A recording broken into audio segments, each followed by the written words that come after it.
महत्वपूर्ण प्रश्नों को पढ़ लेते हैं, बढ़िया से इनकी तैयारी कर लेते हैं, तो आपके यकीन मानिए 90+ % एकदम पक्के हो जाते। तो बेटा अब तो माध्यमिक शिक्षा मंडल ने भी जारी कर दिया है आपका एकेडमिक कैलेंडर, तो अब एकदम जोरों शोरों से तैयारी में लग जाओ। इन 50 इंपॉर्टेंट क्वेश्चन को अगर पढ़ लोगे तो गारंटीड आप टॉप कर सकते हो। हेलो मेरे चैंपियंस, क्या हाल चाल है? तो बेटा देखो, बाकी टीचर्स की तरह भी मैं आपके लिए लेकर आ गई हूँ 50 इंपॉर्टेंट क्वेश्चन, यानी 50 महत्वपूर्ण प्रश्न, जो कि अगर आप बढ़िया तरीके से पढ़ लेते हो, समझ लेते हो, तो आपके 90+ % कहीं नहीं गए। बस इस वीडियो में इन क्वेश्चंस को ध्यान से सुनना है, समझना। चलो बच्चे स्टार्ट कर लेते हैं। चैप्टर नंबर 1 से ही शुरू करेंगे। तो सबसे पहला हमारा चैप्टर है पुष्पीय पादपों में लैंगिक प्रजनन, यानी sexual reproduction in flowering plants. पहला क्वेश्चन बन जाता है, एक सामान्य पुष्प का नामांकित आरेखीय निरूपण बताइए, यानी draw label longitudinal section of a typical flower. एक टिपिकल फ्लावर का डायग्राम आपको पता होना चाहिए। उसके बाद पराग कोश की संरचना का नामांकित चित्र सहित वर्णन कीजिए, यानी describe structure of anther with label diagram. अब भैया फूल तो समझ लिए, फ्लावर का डायग्राम तो बनाना ही है। उसके बाद बेटा ये याद रखना है, 3 नंबर में फ्लावर का डायग्राम अकेला बना के आना है, और अगर लेबलिंग के साथ फंक्शंस पूछ लिए गए उसके पार्ट्स के, तो 4 नंबर के हिसाब से आपको वो तैयार करना पड़ेगा। ठीक है, अब एंथर का डायग्राम, ऐसा स्ट्रक्चर भी पता होना चाहिए। इसके बाद इसकी जो अंदर की लेयर्स होती हैं, चारों लेयर्स, इनके भी फंक्शंस आपको पता होना चाहिए। ठीक है, उसके बाद आ जाते हैं तीसरे प्रश्न पे। टैपिटम की भूमिका समझाइए। बेटा लगभग हर साल ये प्रश्न पूछा गया है, बहुत रिपीटेड, मोस्ट रिपीटेड टॉपिक्स में से एक प्रश्न आ जाता है। इसको भी आपको 2 नंबर के हिसाब से तैयार कर लेना है। टैपिटम का रोल क्या होता है, भूमिका क्या होती है, ये आपको पता होना चाहिए। न्यूट्रिशन देना, पोषण देना, सुरक्षा करना, सब पता होना चाहिए। उसके बाद चौथा प्रश्न है, भ्रूण कोश यानी एम्ब्रियो सैक की संरचना को 7 कोशिकीय एवं 8 नाभिकीय अवस्था के रूप में एक नामांकित चित्र की सहायता से समझाइए। मतलब explain the structure of embryo sac. अब एम्ब्रियो सैक का जो स्ट्रक्चर होता है, ये स्ट्रक्चर तो ध्यान ही होगा ना बेटा, बिल्कुल लोड नहीं लेना है, आराम आराम से तसल्ली से चीजों को समझते जाना है। समझ लोगे, सुन लोगे, रिवाइज कर लोगे तो बहुत अच्छे मार्क्स आने वाले हैं। ये एम्ब्रियो सैक का स्ट्रक्चर आपको पता होना चाहिए। उसके बाद आपको ये पता होना चाहिए 7 सेल्ड और 8 न्यूक्लिएट कंडीशन क्या होती है, कैसे होती है, डायग्राम के रूप में आपको समझाना है। ठीक है, चलो नेक्स्ट है, एक सामान्य आवृत्त बीजी प्रतिलोम बीजांड का नामांकित चित्र बनाइए, यानी draw a label diagram of a typical angiospermic anatropous ovule. Ovule का डायग्राम और उसकी लेबलिंग भी आपको अच्छे से आना चाहिए, क्योंकि ये वाले चैप्टर में डायग्राम बहुत इंपॉर्टेंट है। और बायोलॉजी बेटा विदाउट डायग्राम कैसे पॉसिबल है यार, डायग्राम बहुत जरूरी है। उसके बाद है 5th क्वेश्चन, विपुंसन बोरा वस्त्रावरण तथा बैगिंग से आप क्या समझते हैं। मतलब what do you mean by emasculation and bagging. Emasculation और बैगिंग अगर ये 2 मार्क्स में आता है तो एक नंबर की आपकी डेफिनेशन हो जाती है, ये आपको तैयार करनी पड़ेगी। ठीक है, चलो उसके बाद अब आ जाता है डिफरेंस वाला क्वेश्चन। डिफरेंस वाला तो क्वेश्चन है ही है, साथ ही साथ आपको एक्सप्लेन भी करना पड़ सकता है इसमें। क्या प्रश्न है हमारा, उपयुक्त उदाहरणों सहित उन्मील्य तथा अनुन्मील्य पुष्पों की तुलना कीजिए। हो सकता है ये प्रश्न डिफरेंस के फॉर्म में आ जाए, है ना, तुलना करने के फॉर्म में आ जाए, या फिर अलग से डेफिनेशन और स्ट्रक्चर के बाद आपको एग्जाम्पल पूछ लिया जाए। समझ में आया? Compare cleistogamous and chasmogamous flowers with suitable example. Example याद होना चाहिए, ये बहुत जरूरी है बेटा। बिना एग्जाम्पल, बिना डायग्राम के बायोलॉजी कैसे संभव है। बिल्कुल आराम से, जब मैं पढ़ा रही हूँ ये क्वेश्चन, तो जब भी आप ये वीडियो देख रहे हैं बहुत तसल्ली से सुनो और याद करते चलो, साथ साथ रिवाइज करते चलो। सोल्यूशन भी आपको बताएंगे हम, उसकी चिंता मत करो। लेकिन आपको क्या करना है, बढ़िया तरीके से क्वेश्चन को पहले समझ लेना है कि क्वेश्चन क्या पूछा जा रहा है, कितनी रिक्वायरमेंट है, कितने मार्क्स का वो प्रश्न आ रहा है। मार्क्स के अकॉर्डिंग बेटा आपको चीजें लिख के आनी। ठीक है, चल नेक्स्ट है अब डिफरेंस वाले प्रश्न। पहला, स्वपरागण और परपरागण के बीच में अंतर, लघु बीजाणु जनन तथा गुरु बीजाणु जनन के बीच में अंतर। अब यहाँ पे बेटा लॉन्ग क्वेश्चन भी बन सकता है, एक चार्ट के रूप में अक्सर एक कंसेप्ट पूछ लिया जाए, या फिर अंतर भी पूछे जा सकते हैं। इंग्लिश में क्या कहते हैं, सेल्फ एंड क्रॉस पॉलिनेशन और माइक्रोस्पोरोजेनेसिस एंड मेगा स्पोरोजेनेसिस। ये आपको बच्चे अच्छे से पता होना चाहिए। ठीक है, चलो अब आ जाते हैं प्रश्न नंबर 9। 50 इंपॉर्टेंट प्रश्न है बेटा, 9 पे पहुंचे अभी अपन। What is double fertilization. Double fertilization क्या होता है, rights its importance and explain triple fusion. मतलब आपको द्विनिषेचन, डबल फर्टिलाइजेशन किसे कहते हैं ये पता होना चाहिए, डेफिनेशन पता होना चाहिए, इसका महत्व लिखिए, महत्व लिखना है बेटा इसका। उसके बाद एवं त्रिसंलयन को समझाइए, ट्रिपल फ्यूजन को समझाइए। नेक्स्ट प्रश्न है, असंग जनन क्या है, इसका क्या महत्व है। 2 से 3 नंबर का प्रश्न। ठीक है। व्हाट इज एपोमिक्सिस, असंग जनन क्या होता है, राइट इट्स सिग्निफिकेंस आपको लिख के आने हैं। 2 से 3 नंबर में प्रश्न पूछा सकता है, डेफिनेशन लिख के आनी है, सिग्निफिकेंस लिख के आना है, पॉइंट वाइज बेटा आंसर लिखोगे तो अच्छे मार्क्स मिल जाएंगे। नेक्स्ट प्रश्न है स्व अयोग्यता क्या है, स्व अयोग्यता प्रजातियों में स्वपरागण से बीज का निर्माण क्यों नहीं होता है, मतलब what is self incompatibility, 1 number की definition. Why does self pollination not lead to seed formation in a self incompatible species?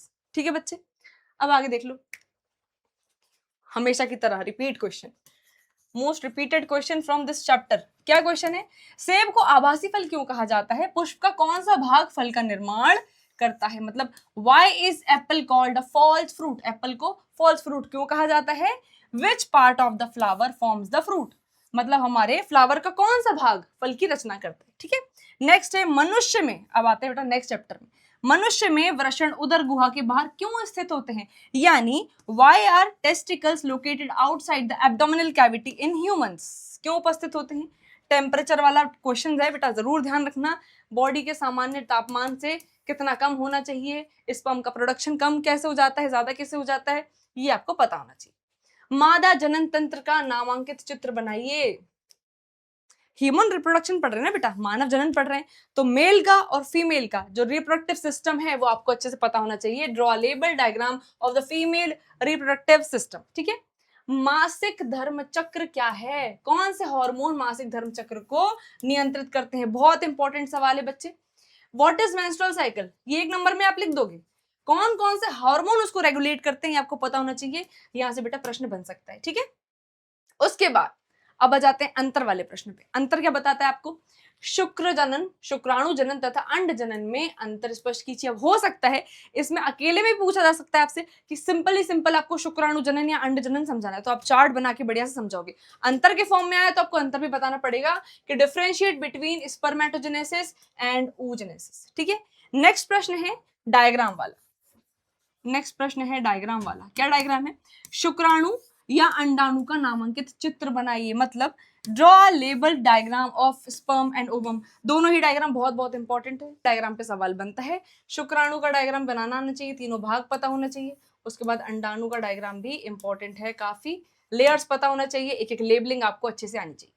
Next पे आ जाते हैं, कोलेस्ट्रम यानी खीस क्या है और ये क्यों महत्वपूर्ण है, यानी what is colostrum and how it is important. खीस क्या होता है, कोलेस्ट्रम क्या होता है, ये अच्छे से आना चाहिए आपको।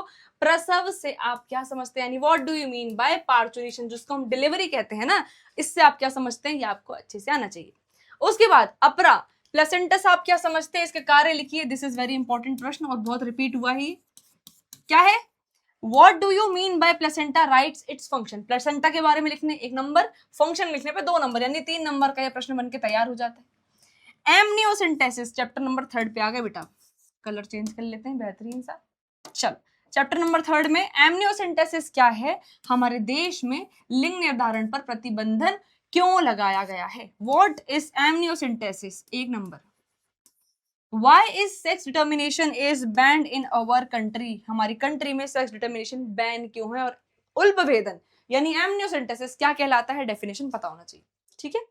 नेक्स्ट है what do you mean bye MTP, यानी एमटीपी से आप क्या समझते हैं, मेडिकल टर्मिनेशन ऑफ प्रेगनेंसी। ठीक है, ये पता होना चाहिए।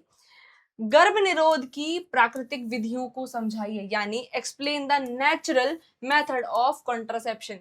कॉन्ट्रासेप्शन की विधियों को आपको समझाना पड़ेगा, नेचुरल वाली। अब आ जाता है अंतर वाला प्रश्न, डिफरेंशिएट बिटवीन वेसिक्टोमी एंड ट्यूबेक्टोमी, यानी वेसिक्टोमी तथा ट्यूबेक्टोमी के बीच में आपको अंतर स्पष्ट करना है। 3 से 4 नंबर का सवाल बन जाता है बच्चे। ठीक है। यौन संचारित रोग यानी एसटीडी क्या है और इनसे बचाव कैसे किया जा सकता है, यानी what are STDs, sexually transmitted diseases and how can they be prevented, और कैसे इनसे बचाव किया जा सकता है। इंपॉर्टेंट प्रश्न है, आपको याद करना ही पड़ेगा। ठीक है।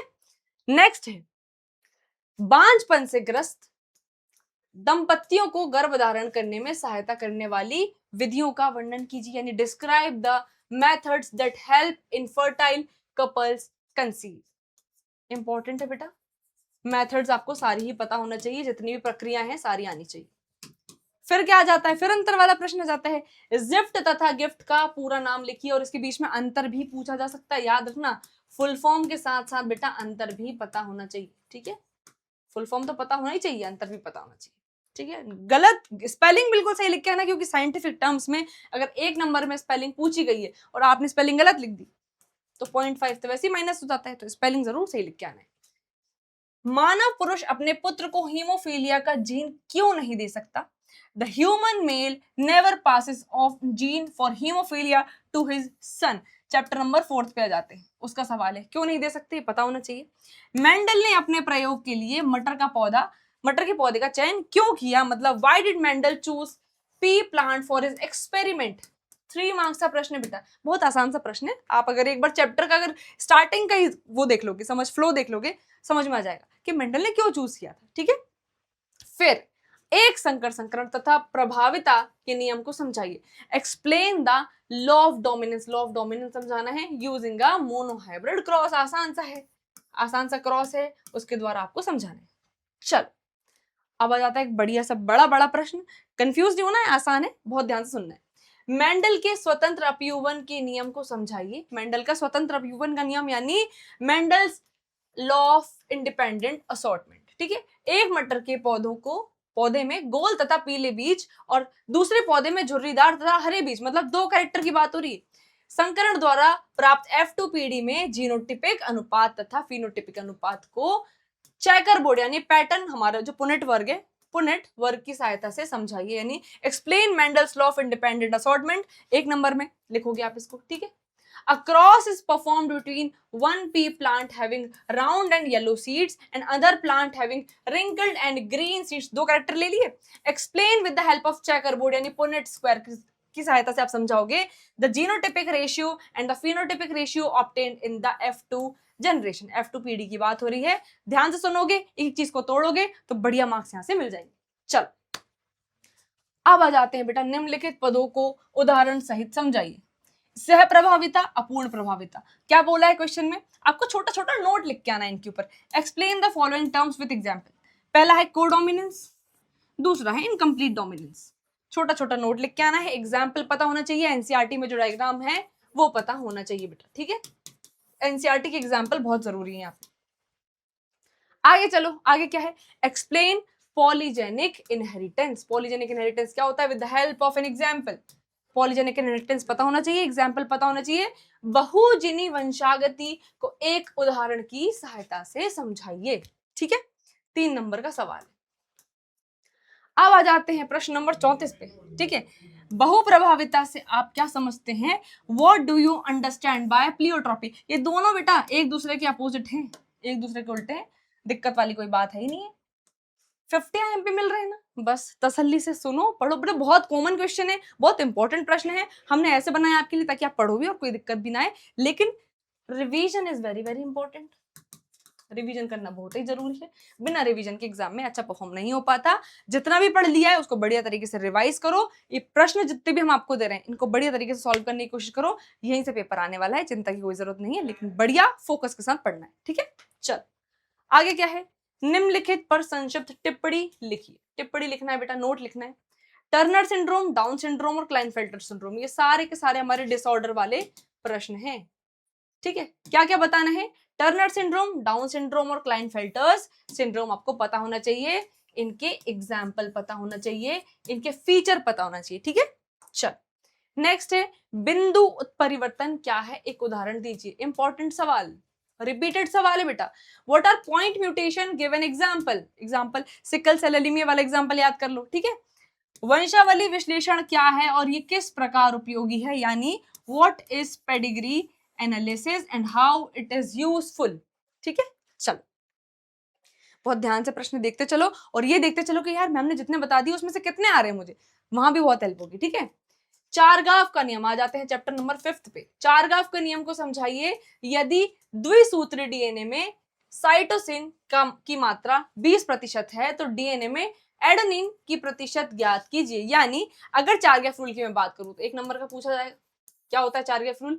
If a double stranded DNA, अगर मैं डबल स्ट्रैंडेड डीएनए की बात करूं, है ना, तो डीएनए हैज 20% ऑफ साइटोसिन। कितना है? 20% ऑफ साइटोसिन है। Calculate the percentage of adenine, तो एडेनिन का परसेंटेज आपको कैलकुलेट करके बताना है, चारगाव रूल से सॉल्व हो जाता है, ठीक है। वाटसन तथा क्रिक का डीएनए मॉडल का चित्र द्वारा समझाइए, यानी explain diagrammatically Watson and Crick model of DNA. महत्वपूर्ण प्रश्न, ठीक है बच्चे। उसके बाद यूकैरियोटिक कोशिकाओं में डीएनए के पैकेजिंग को समझाइए। न्यूक्लियोसोम वाला मॉडल याद आ गया है ना। Explain the packaging of DNA in eukaryotic cells, ठीक है। फिर है प्रश्न हर्शे तथा चेज के प्रयोग का वर्णन कीजिए। उन्होंने कैसे सिद्ध किया कि डीएनए अनुवांशिक पदार्थ है। Describe the Hershey and chase experiment, जो फाइनल वाला एक्सपेरिमेंट था हर्शे चेज वाला, वो समझाना है आपको। How did they prove that DNA is the genetic material. Bacteriophage वाला याद करो, बताया था बहुत अच्छे से हमने, ये वाला आपको पता होना चाहिए एक्सपेरिमेंट। उसके बाद बहुत ही महत्वपूर्ण सेंट्रल डॉगमा वाले सवाल, डीएनए प्रतिकृति क्या है, इसकी क्रियाविधि का वर्णन कीजिए, यानी what is DNA replication, describe it's mechanism. Replication क्या है, क्या होता है, मैकेनिज्म, सारे एंजाइम, सबके रोल आपको अच्छे से आने चाहिए, ठीक है। अभी तक के जितने भी अभी चैप्टर्स आ रहे हैं उसमें सबसे ज्यादा कॉम्प्लिकेटेड चैप्टर बच्चों को यही लगता है, लेकिन मैं बोल रही हूँ अगर आपने ध्यान से क्वेश्चन समझ लिए तो आप बहुत अच्छा परफॉर्म करके आओगे। फिर डीएनए अंगुली छापी क्या है, इसके अनुप्रयोग लिख लिए। What is DNA fingerprinting, write down its application. देखो एक नंबर में तो ये और एप्लीकेशन 2 नंबर में, यानी 3 नंबर का सवाल बन जाता है। ऐसे टुकड़ों में अगर आप सॉल्व करोगे ना तो बहुत अच्छे मार्क्स मिलेंगे। टू द पॉइंट लिख के आना है, कॉपी को फालतू ऐसे चित्र फितड़ करके नहीं आना है, बढ़िया तरीके से लिख के आओगे, साफ सुथरा अच्छी प्रेजेंटेशन होगी, अच्छे मार्क्स मिलेंगे, ठीक है। डीएनए से एमआरएनए के निर्माण की प्रक्रिया का वर्णन कीजिए, अथवा प्रतिलेखन क्या है, प्रोकैरियोट्स में प्रतिलेखन की क्रियाविधि का संक्षेप में वर्णन कीजिए, यानी describe the process of formation of mRNA from DNA. DNA से एमआरएनए बनने की प्रोसेस समझाना है। और अथवा में क्या है, व्हाट इज ट्रांसक्रिप्शन, ट्रांसक्रिप्शन क्या है, briefly describe the mechanism of transcription in prokaryotes. याद रखना प्रोकैरियोट्स यूकैरियोट्स किसमें पूछा जा रहा है, ठीक है। फिर आ जाते हैं बेटा, मानव जीनोम परियोजना को मेगा प्रोजेक्ट क्यों कहा जाता है। ह्यूमन जीनोम प्रोजेक्ट की बात हो रही है, इसके लक्ष्य क्या है, मानव जीनोम परियोजना की प्रमुख विशेषताएं लिखिए। सारा आसान है, ये वाले भैया थोड़ा थ्योरी वाले क्वेश्चन है, बस समझ लोगे उद्देश्य क्या था, प्रोजेक्ट में हुआ क्या था, कितने सालों तक चला था, फिर आराम से लिख सकते हो। Why is human genome project called mega project, mega project क्यों कहा जाता है। What are its goals, क्या गोल थे इस प्रोजेक्ट के, list the main features of the human genome project, ठीक है। फिर है 46वां क्वेश्चन, अनुवांशिक कूट की प्रमुख विशेषताएं लिखिए, यानी state the important characteristic of genetic code. Genetic code के बारे में पता होना चाहिए, नॉनसेंस कोडोन के बारे में पता होना चाहिए, महत्वपूर्ण प्रश्न है बेटा, ठीक है। अब आ जाते हैं लास्ट चैप्टर पे, 13 नंबर का चैप्टर, इंपॉर्टेंट चैप्टर जो बच्चों के सिलेबस में आ रहा है, आसान है, ठीक है। लिनमैन के 10% नियम को लिखिए। ऊर्जा का पिरामिड सदैव सीधा क्यों होता है, यानी स्टेट लिनमैन्स 10% लॉ। इंपॉर्टेंट सवाल, 10% का नियम क्या है, why is the pyramid of energy is always upright. जो एनर्जी का पिरामिड होता है हमेशा क्यों सीधा होता है। नेक्स्ट प्रश्न 48वां प्रश्न, उत्पादकता, सकल प्राथमिक उत्पादकता और नेट प्राथमिक उत्पादकता के बीच पारस्परिक संबंध का वर्णन कीजिए, यानी describe the inter relationship between productivity, gross primary productivity and net primary productivity. क्या है, जीपीपी क्या होता है, एनपीपी क्या होता है, ये सब पता होना चाहिए, ठीक है बच्चे। चलो अब अंतर स्पष्ट कर देते हैं। खाद्य श्रृंखला तथा खाद्य जाल में अंतर पता होना चाहिए। चारण खाद्य श्रृंखला तथा अपरद खाद्य श्रृंखला, यानी फूड चेन और फूड वेब में अंतर पता होना चाहिए, प्लस एग्जाम्पल पता होना चाहिए, फ्लो पता होना चाहिए। उसके बाद grazing food chain and detritus food chain क्या होती है, इसमें भी अंतर पता होना चाहिए, ठीक है। बहुत ही आसान प्रश्न है, चिंता करने की बात है नहीं है। अब आ जाते हैं लास्ट प्रश्न पे, पारिस्थितिक पिरामिड क्या है, पारिस्थितिक पिरामिड कितने प्रकार के होते हैं, ये समझाना है। What is an ecological pyramid, एक नंबर में क्या होता है ecological pyramid, how many types of ecological pyramids are there, कितने टाइप्स के होते हैं ये पिरामिड आपको एक्सप्लेन करके आना पड़ेगा। तो बच्चों ये है कुछ हमारे महत्वपूर्ण 50 प्रश्न। आई एम श्योर ये 50 प्रश्न अगर आप अच्छे से बढ़िया तरीके से तैयार कर लेते हो, प्रैक्टिस कर लेते हो, रिवीजन कर लेते हो, लिखने के प्रैक्टिस कर लोगे, और डायग्राम कैसे बनाने सबके सब बेटा पेंसिल से बनेंगे, राइट साइड लेबलिंग होगी, है ना। जो भी आप डायग्राम बना रहे हो, जो भी ड्रॉ करके आ रहे हो, मेक श्योर के राइट साइड लेबल करो, पेंसिल से बनाओ डायग्राम, साफ सुथरे बनाओ, काटा पीटी मत करो, पॉइंटर्स में आंसर लिखो, फिर देखना बहुत अच्छा स्कोर करने वाले हो। पहला पढ़ावे बेटा त्रैमासिक बढ़िया टॉप करके अपने परिवार का नाम रोशन करो। और हाँ, ये क्वेश्चन का पीडीएफ कहाँ मिलेगा? तो हमारा जो एप्लीकेशन है आप उसको खोलोगे, आपको एक फीचर दिखेगा क्वार्टरली पीडीएफ, यहाँ पे आप जाओगे तो आपको पीडीएफ भी मिल जाएगा। और कोई चिंता मत करो, मस्त तरीके से तैयारी करो, हम तो आपके साथ ही हैं। उसके बाद आपको आपके एग्जाम के लिए ऑल द वेरी बेस्ट। ऐसे ही पढ़ते रहिए और जुड़े रहिए रिव्यान के साथ। तब तक के लिए गुड बाय।